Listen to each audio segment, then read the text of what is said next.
Hey folks, this is Rhykker with a sponsored video in which we're going to talk about the game Fractured Online, and we're going to thank Gamigo for sponsoring this video. Fractured Online is an open-world sandbox RPG that released into early access in September. You can find it on Steam or through the official website, links in the description below. Now, Fractured Online is a really ambitious project. It launched on Kickstarter back in 2018, and its Kickstarter was a big success, raising over $110,000. The main idea, the main draw behind Fractured Online is that it is a fully dynamic MMO. It's a full-on sandbox. This isn't a game where you're going to get held by the hand quest through quest, go through a storyline. This is really a player-driven kind of experience. There is PvP, but you don't have to PvP if you don't want to, but there is a strong PvP element to it, and really the players are sort of driving the game in a way that you really don't see, at least in modern MMOs. You're going to visit towns, and those towns will have been made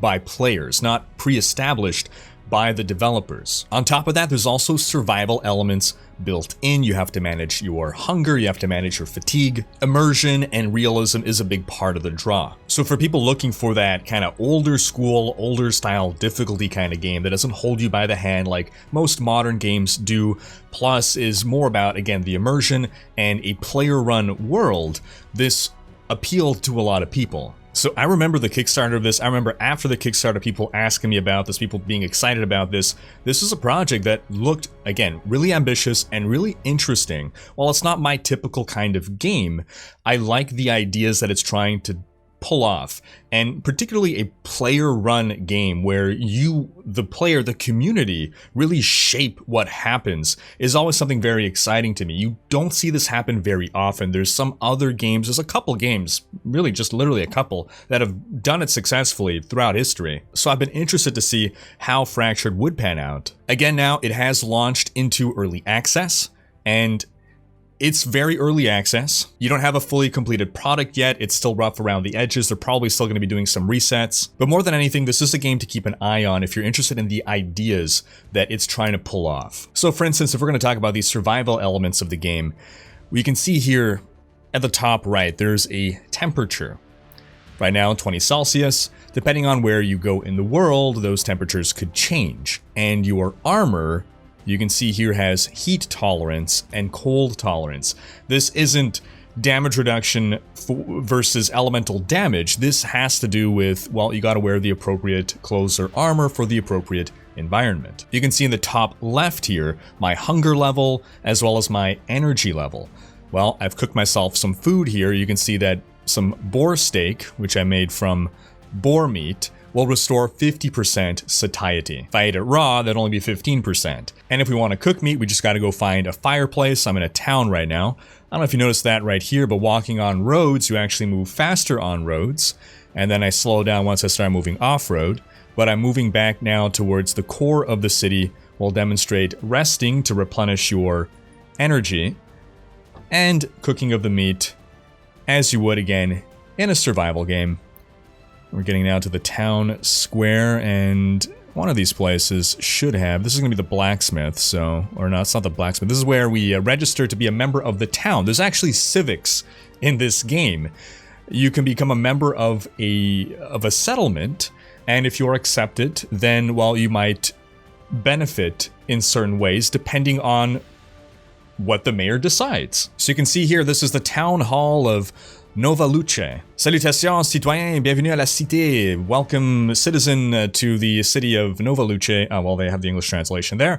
Yes, they have a Discord server. The town can upgrade in size. It starts off at a certain size, and as you get more residents or more citizens, then the stage will keep going up. Right now, it's rank 10. Our governor is Angelus. There are 12 public buildings. There's a prestige rank of 2,000. So again, this town did not exist in the game world until it was founded. And then people came and they started sending in their applications, and we can see here citizen management, all the people and the dates that they joined. So that's a pretty cool system. There are, of course, other settlements in the world, and there's a whole PvP aspect that can tie into things. This is just gonna be our shared, our bank here. You have a different bank in every town. There's no meta stash that'll follow you from town to town. And I believe that's the icon. Yes, that's the icon for the inn. So we'll go there to find the fireplace that we're going to cook our meal at or rest at. So here we go to cook. And depending on what we have available, we got some roasted boar. No, we don't. That's bear. We have roasted boar, in fact. So roasted boar steak. We got 2 of these. We will craft them, turn that into food.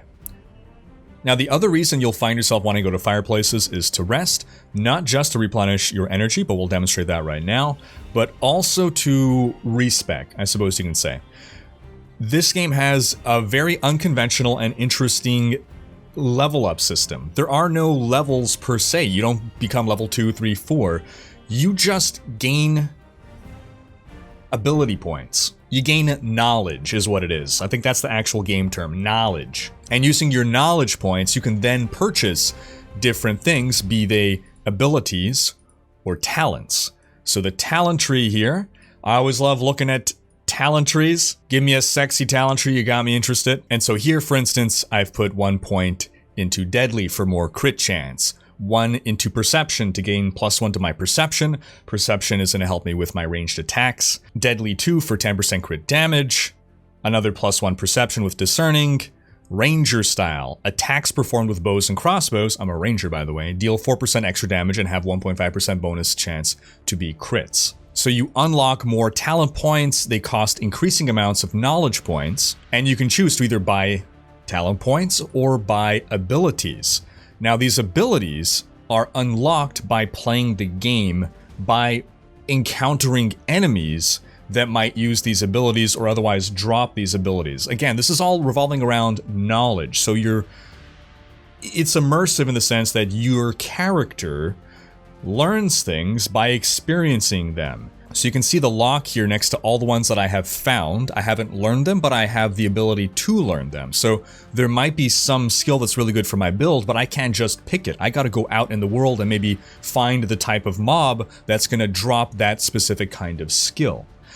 And again, whenever you come to rest, you can reassign your knowledge points to have different talents equipped, different abilities equipped, so you might have different builds for different situations, for instance, or if you just want to swap things around and try out different things. Now, a bit more about this open world here. You can see this is where we are right now. Before we bring up the world map, we're in this town, Nova Luce. You can see it here on the map, and you can look around. First off, quite a large world, and this isn't even the only world, is my understanding. Yeah, the devs confirmed there are 3 worlds currently, 2 on the human planet, 1 on the wild folk planet, and more by launch. But on this world, we got our town here on this little plateau, but there could be other towns. Look at here, the Rum Runners, they're only stage 8, they're a village. We're a town. Over here we got Serenity, stage 11, oh, they're beating us. Serenity now! We got over here the Lotus Garden, a metropolis, stage 15, so that's what we got a gun for. And then over here there's an unclaimed city area, unclaimed. Now the thing about cities, my understanding is that when you get to the point of PvP, well, a city could be taken over, a city could be destroyed. Again, this comes to the whole the players dynamically drive the world. So these are all ideas that I think are really interesting. Now the other thing you'll see here are resources, iron mine, stone mine. Over here we got a coal mine. So while you could find these resources generally in different places, they don't have to necessarily be at a mine. For instance, like there's trees that you can just find anywhere, or different herbs. Resource hotspots will obviously be points of contention to hold for different settlements. And as being if you want to be a good citizen, you will want to contribute resources to your settlement to help build it up. And you can see some other hotspots on the map here. So we got the Reclaimed Ruins combat hotspot, Grokatan District combat hotspot, and other undiscovered combat hotspots here. So if you're new to the game and you're looking to just go fight some monsters, well, combat hotspots are great places to do that. But let's take a step back now, talk about character creation and the worlds. So Fractured Online will eventually have 3 races to select from. Currently, you can only select humans or the wild folk. And each of these races will encompass a different playstyle. The demons, who I wanted to play just because I wanted to be a demon, but the demons are the super PvP race. So these are evil in alignment. They're from a planet, a world called Tartaros, and it's a very resource scarce planet, so they have to go raid other planets to get resources. That's why they are the super PvP race. Then the wild folk, who I ended up taking just because I wanted to try something other than a human, they're the most peaceful, the least PvP race. So if you're looking for a more cooperative gameplay experience, a more defensive playstyle, respectful community, pick the wild folk. On this planet, only consensual PvP is allowed. Then for the humans, well, they're kind of in the middle. Now, player towns in the human world are safe from PvP, but outside of that, you need the protection of a guild or an alliance.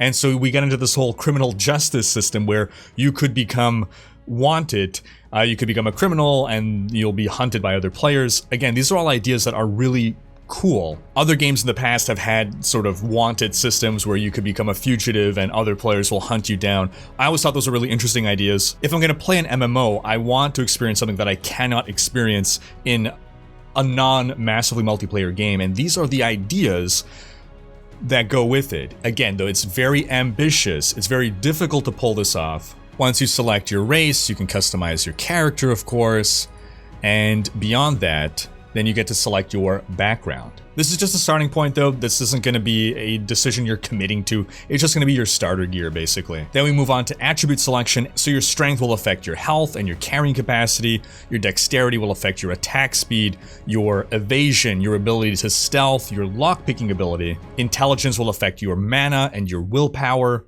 Your constitution affects your health, affects your fortitude and your fatigue. Your perception affects your crit chance, your accuracy with ranged weapons, your detection, how well you can detect people who are stealthing, and your charisma affects your mana and your luck. Now, if you're taking one of the wild folk, they start with certain racial bonuses. The tiger folk, the tigerkin, have +2 strength, +4 dex, +2 con, +2 perception. They have poison resistance, they're better at stealth, and they have crit chance. Whereas the heartkin, the deer folk, they have a slightly different set of bonuses that make them perhaps better suited to be spellcasters. Now, crafting is another important part of the game. Again, it's going to be similar to survival games. We bring up the crafting menu here, and you can see you can build basic components based on things that you find. Grab all the plant fibers you can. You can craft different armors that'll provide different kinds of bonuses, but also certain abilities might be restricted to certain armor types. You can craft weapons, of course. You can craft different medical consumables. You can also craft an animal net so that you can capture yourself a horse, which are really freaking rare apparently. But one of the first things you want to try to do in the game is catch yourself a horse. So craft yourself an animal net, which you need first to craft rope.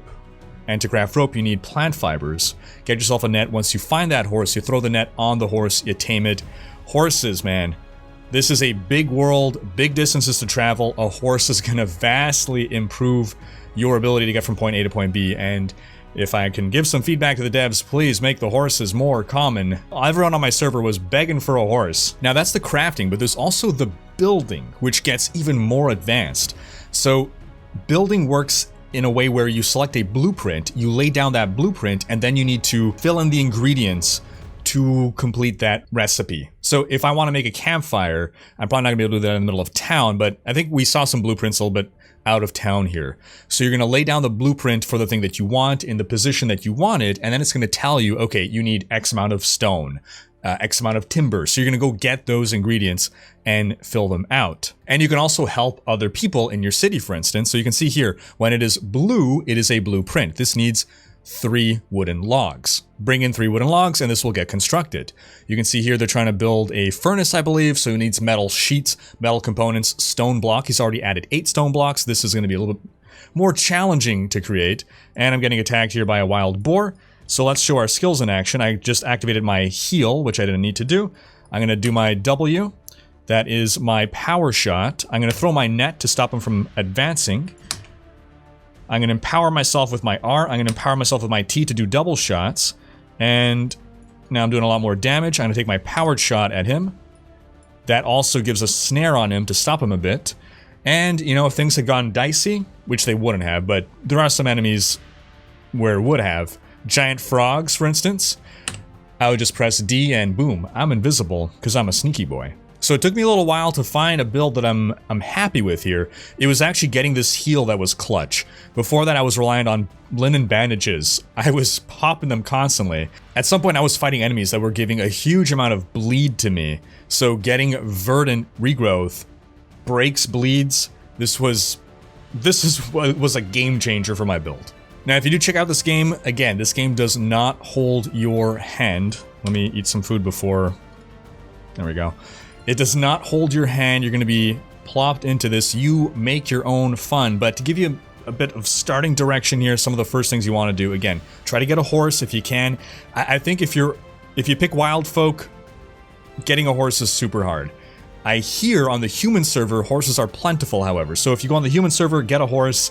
Otherwise, you probably want to start working towards building a house. I mean, you can go level up, gain more knowledge points, increase the power of your build, but building a house is one of the first real milestones you can achieve. And you can either build that as part of a city, or you can build it outside of a city. Now, if you build a house in a city, that might come with certain advantages, but if that city gets raided and conquered, well, goodbye house. But building a house is going to be a whole process onto itself. You're going to find a plot of land, you're going to lay down the blueprint, you're going to then need to be bringing a whole lot of building materials, and to do that, you're probably going to want to build yourself a cart. So you build a cart, you truck that around so that you can carry multiples of these stone building materials, start laying them down, and eventually you'll be the proud owner of a house to live out the fantasy that no adult under the age of 35 can live out in the modern age: home ownership. So we're gonna wrap up the video there, folks. Again, a reminder, this game is very early access. The devs are working on something very ambitious, so there's gonna be bugs, there's gonna be performance issues. The game is not completed yet. Again, early access. We're hopefully gonna see some graphics improvements before launch. I do encourage you folks to check out the reviews on Steam to see what other players are saying, to see if it's the kind of game for you. Just be aware that when the early access launched, there were a lot of technical problems. The devs have fixed a lot of them since then. They continue to fix and improve the game. They're listening to player feedback and will keep improving the game up to launch. But again, check the link in the description below to learn more about the game for yourself. Thanks for watching, and stay tuned for more gaming content.